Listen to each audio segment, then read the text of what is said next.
오늘 함께할 찬스 인터뷰 한결의 박찬수 대기자 나오셨습니다. 어서 예, 오십시오. 안녕하세요. 네. 오늘 의상이 환하시네요. 고맙습니다. 자, 그리고 말씀드린 것처럼 찬스 인터뷰 최초의 2회 출연, 우리의 박지원 의원이 나오셨습니다. 어서 오십시오. 네, 맞습니다만은 박찬수 기자가 한결의 타입이 아닌데요. 아, 그래요? 강남 스타일이에요. 강남 스타일. 고맙습니다. 예. 자, 요즘 뭐 다니시면 이 질문 제일 많이 받으실 것 같은데, 대통령 바뀌고 나서 뭔가 이렇게 막 느끼시는 것들이 있으실 거 아니에요? 그렇죠. 어떤 느낌이 있으신가요? 국민이 너무 신나해요. 그리고 무엇인가가 된다. 그래서 실제로 보면은 해남한도 진도 제 지역구를 가더라도 관광객이 많이 늘었어요. 오, 그래요. 네, 그리고 식당에도 좀 소위 국민들이 소비를 시작했더라고요. 예. 그래서 저는 뭔가 좀 신나 있다. 그리고 뭔가 되겠다 하는 희망이 굉장히 넘친다. 그렇군요. 요 먼저 여쭤봐야 될 것 같아요. 오늘 늦게 오신 이유가 국회 정보위가 늦게 끝나서 지금 늦게 오신 거거든요. 그렇군요. 예. 정보위 뭔가 좀 중요한 내용이 있기 때문에 늦게 오셨을 것 같은데 오늘 어떤 얘기? 아니 뭐 별로 중요한 것은 그래도 중요하죠. 예. 그런데 오늘 이색적인 게 그 김정은과 이설주 여사가 1년 반 만에 나타났단 말이에요. 지금까지 이제 김주의 딸이 죽어나왔었는데 후계자 수업을 위해서 안 나타났다라고 했는데 제가 볼 때는 그건 아닌 것 같아요. 그래서 이종석 신임 국정원장한테 혹시 출산을 했지 않느냐. 넷째죠. 그랬더니 배제할 수 없다. 그렇게만 답변하는데 확실한 건 아닌 것 같아요. 그렇군요. 이설주 네 번째 뭐 아들이든 딸이든 출산 가능성. 그렇기 때문에 저는 지금도 김주애가 후계자다 이렇게는 생각하지 않아요. 지금 큰 아들이 있거든요. 그러면 김주애보다 오빠죠. 오빠죠. 그렇죠. 이 김정은 또 동생 누구야? 부부장.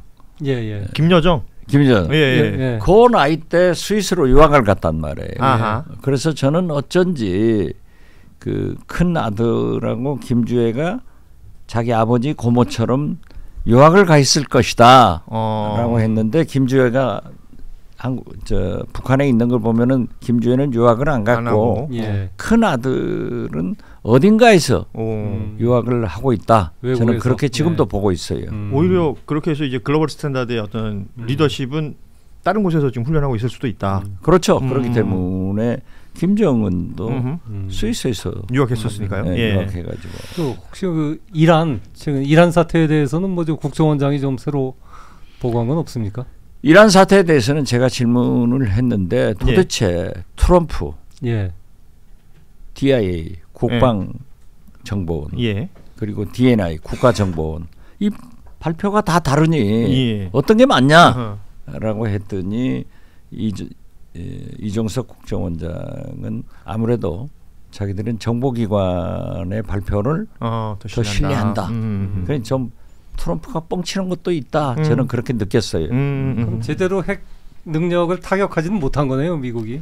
그러니까 이 북한은 이제 그 질문도 나왔습니다만은 사실상 핵 보유 국가 아니에요. 핵무기가 있단 말이에요. 그러니까 우리가 공격을 해도 터지면은 북한도 죽고 우리도 죽고 다 죽는 거예요. 공격을 못 해요.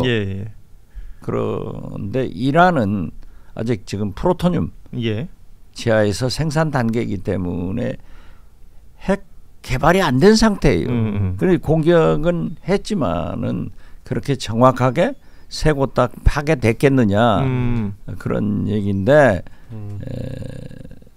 그 국정원장의 답변은 미국 정보기관 즉 DNI의 발표를 믿는다, 더 신뢰한다 이런 얘기를 하더라고요. 그러니까 이란은 지금 핵 보유국이 없고 핵무기가 없으니까 공격한 거예요. 지금 뭐 정보위 얘기를 하면서 자연스럽게 이제 이종석 신임 국정원장 이야기를 하게 됐습니다. 또 전임 국정원장으로서 그 뭐 청문회 과정도 저희가 다 지켜봤고요. 근데 이제 이종석 원장이 지금 이 이재명 정부에서 국정원장이 해야 될 뭐 여러 가지 일들이 있을 텐데 그 중에서 가장 중요하게 보고 계신 건 어떤 게 있을까요? 역시 대북 전문가이고 그분이 또 중국 전문가예요. 예. 북한과 중국을 같이 했는데 그 전에 이제 이것도 굉장히 중요한 건데 제가 주장을 했던 건데 이번에 트럼프 대통령이 에이펙 참가하잖아요. 예. 10월 초에 경주에서 열리는 경주에서 열리는 그때 우리나라에서 이재명 대통령이 김정은을 초청하느냐? 그랬더니 아직 거기까지 검토한 적은 없다. 이렇게 답변을 하고 제가 이제 몇 번 주장을 했는데 트럼프 대통령이 한국을 방문할 때 북한도 동시 방문할 수 있지 않느냐. 그렇죠. 그렇게 대화가 되면은 그랬더니 배제할 수 없다. 그것도 그래요. 그래서 제가 지금 평양이 미국 대통령이 오려면은 전복기가 몇 대가 내리거든요. 그렇죠. 일이 커지죠. 일이 커지죠. 그런데 북한 공항 캐파시티가 거기를 수용할 수는 없지 않느냐 그런다고 그래요. 그렇게 생각한다고. 그래서 제가 이제 이것도 아이디어 차원에서 얘기를 했는데 이런 얘기를 하면은 미국에서 이제 검토를 할 거거든요. 네네. 그래서 문재인 대통령식 판문점에서 트럼프 대통령이 그리오고 당시는 김정은 위원장이 탈북을 해서 예. 판문점으로 왔는데 거기에서 세 분이 예. 자유집에서 만났다. 예. 이번에는 트럼프 대통령이 월북해서 판문각에서 만나든지 또는 개성 호텔에서 북미 정상회담이 될 수도 있고 우리 이재명 대통령도 월북해가지고 3자 회담도 할 수 있지 않느냐 그런 얘기를 했더니 아직까지 거기까지는 가지 않는데 예. 좋은 아이디어다 이런 굉장히 기대되는 장면이긴 합니다. 그렇죠. 성사만 된다면 우리가 그러한 것이 불가능한 게 아니에요. 지금 현재 트럼프 대통령은 1기 때도 그런 얘기를 제가 했겠지만은 지금 2기 때도 목표가 노벨 평화상이에요. 예. 네, 그거 무서운 분 아니에요? 예. 그렇기 때문에 지금 가장 근접해 있단 말이에요. 첫째는 우크라이나 전쟁을 푸틴과 함께 종전 혹은 휴전시킬 파워를 가지고 있잖아요. 거기에다가 김정은을 설득해서 지금 현재 비핵화로 한 단계만 올라간다고 하면은 큰 세계 평화에 기여를 하기 때문에 노벨 평화상 따놓은 당상이다. 그렇게 해서 자꾸 얘기를 하고 1기 때도 제가 그런 아이디어를 냈는데 미국 CIA에서 제 페이스북을 보고 연락이 왔더라고요. 이걸 어떤 배경으로 이런 얘기를 했느냐 해서 내가 설명을 했더니 이 당신의 페이스북 박지원 이름을 따서 우리 트럼프 대통령한테 보고해도 좋냐? 보고하라고 그랬죠. 네, 그렇기 때문에 이게 상상 가능한 거예요. 아니, 그리고 우리는 그쪽으로 몰고 가는 게 좋아요. 문재인 정부 초창기 여러분 생각해 보시면 굉장히 긴장 상태였어요, 남북이. 뭐 전쟁 그렇죠. 직전까지 간다 그랬었는데 그때 계기가 됐던 게 평창 동계올림픽이었습니다. 그렇죠. 예, 그러고 나서 우리 다 알고 있는 트럼프 1기 시절의 상황들이 연출이 됐던 건데 지금 이재명 정부는 그보다 더 가까운 시일 내에 지금 에이펙이 있어요. 말씀하신 것처럼 이 공간과 시간을 잘 활용하면 남북 관계가 또 달라질 수 있다. 당연하죠. 예. 네. 아니, 그럼 오늘 이종석 원장이 어쨌든 이재명 정부가 출범한 다음에 북한의 태도 변화 신호 같은 것들이 좀 포착되는 게 있는지 그런 부분들에 대해서는 보고한 게 없습니까? 아직까지는 부사장들 간부들이 전 정부 사람들이고 이제 이틀 돼 가지고 뚜렷한 얘기는 하지 못하지만은 지금 만약에 윤석열 대통령을 하고 있다고 하면 트럼프, 네타냐후 이 판국에 우리도 북한에 공격을 하자. 그렇죠. 이런 얘기를 했을 것 같다. 그런 판이 벌어질 수도 있었다. 그랬을 때 우리 한반도가 얼마나 긴장이 고조돼 가지고 우리가 불안하겠느냐. 다행히 신이 도와서 이재명 대통령이 집권해서 예. 지금 확성기들을 중단하고 그렇죠. 대북 전단도 하지 않겠다. 그러니까 북한에서도 바로 화답을 해서 중단하고 있지 않느냐. 이건 좋은 일인데 어떻게 보느냐. 그랬더니 거기도 상당히 이제 야당이 있으니까 노골적 뭐하는 못하지만은 참 다행스러운 일이다. 그런 뜻으로 얘기를 하더라고요. 제가 이제 한 가지 좀 재밌는 것은 전성배 아느냐 하고 물었더니 이종석 원장이 모르더라고요. 아, 건진법사 모르냐고 그러더니 웃으면서 이 선거 때 아니 언론에서 많이 봤다. 그래서 지금 건진법사가 국정원하고의 관계를 언론에 얘기한 적이 있어요. 그래서 만약에 이 전성배 건진법사가 국정원하고 무슨 일을 했다고 하면은 중대한 국정원법 위반이다. 국내 정보 수집을 하지 않게 돼 있는데 개입했다고 하는 것은 문제가 되기 때문에 철저히 감찰해서 그 결과를 보고해달라. 그것도 요구했죠. 국정원에서도 그 부분을 체크할 것이 분명히 있겠군요. 그렇죠.